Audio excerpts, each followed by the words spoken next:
All right, let's get right into it. For as long as we've been on this search for meaning. We're all just trying to figure out our place in all the chaos.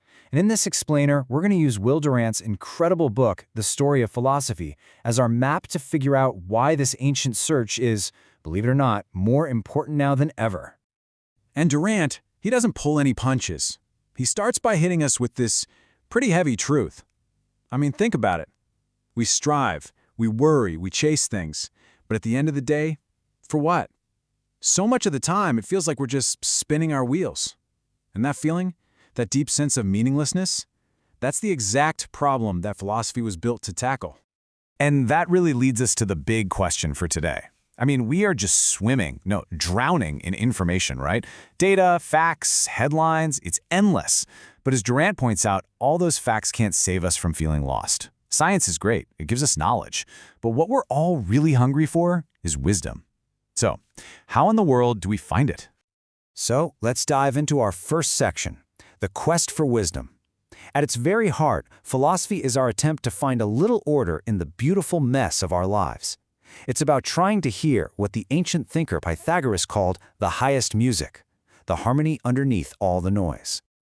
And this is a really crucial point Durant makes. Science is absolutely brilliant at taking things apart to see how they work. But philosophy, its job is to put things back together, to give us the big picture, the perspective on why any of it matters. It's kind of like science can give you the instruction manual for a car, but philosophy is what helps you figure out where you actually want to go. So when you boil it all down, philosophy is just the love of wisdom. That's literally what the word means.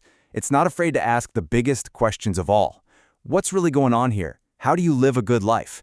And the point isn't to have all the answers, it's about having the guts to ask the right questions. And man, this quest covers a ton of ground. Durant breaks it down into 5 big areas. You've got logic, which is basically how to think straight, aesthetics, the study of beauty and art, ethics, which is all about how to be a good person, politics, how we should live together, and then there's metaphysics, the real head-scratcher. What is the ultimate nature of everything? Okay, to make this less abstract, let's look at a real-world, or I guess a not-so-real-world example. We're going to kick things off with Plato and his idea of a perfect world. This was his answer to the absolute mess he saw around him. You have to picture Plato's time. Athens was falling apart. War, political corruption, you name it. He was just disgusted by it all. And out of that chaos, he asks this totally radical, game-changing question. He says, what if this, everything we see and hear and touch, what if it isn't the real deal?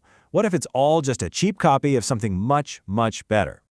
He explains this with his famous story, the allegory of the cave. Imagine we're all prisoners, chained up in a cave our whole lives, facing a wall. All we ever see are shadows dancing on that wall, and we think that's reality. But the philosopher is the one who breaks free, gets dragged out into the blinding sunlight, and sees the actual things that were making those shadows, the perfect idea of a tree or the perfect idea of justice. So for Plato, that's the bottom line. This physical world we live in is the cave. It's a prison for our senses. The real world, true reality, exists in a higher place, a world of perfect, unchanging ideas. And that was his solution to chaos. Stop staring at the messy shadows and start thinking about the perfect ideal. But not everyone was buying it. In fact, Plato's most brilliant student was his biggest critic. And that brings us to our next section, Aristotle's reality check.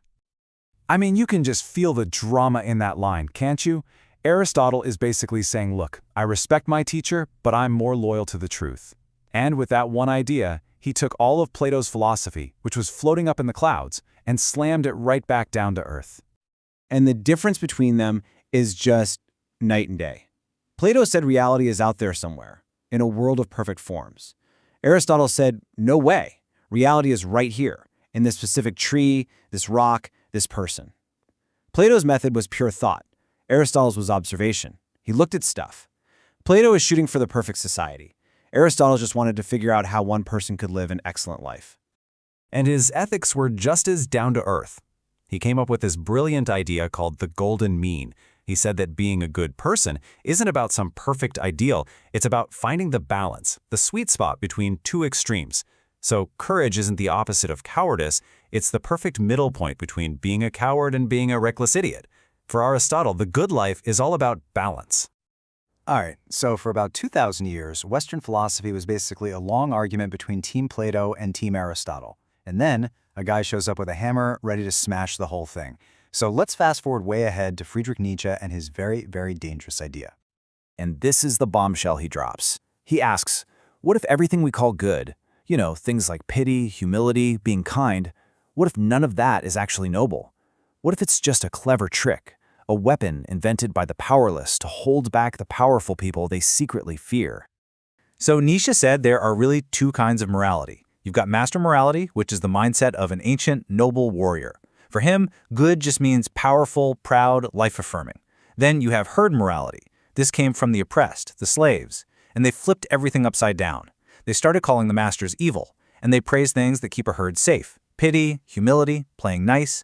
And Nietzsche's big, shocking claim was that our entire civilization is built on this herd morality. So, what's the alternative?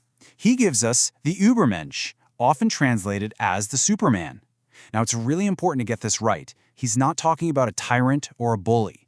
He's talking about an ideal person who is strong enough to break free from the herd, to create their own values, and to say a big, powerful yes to life, with all its joy and its suffering.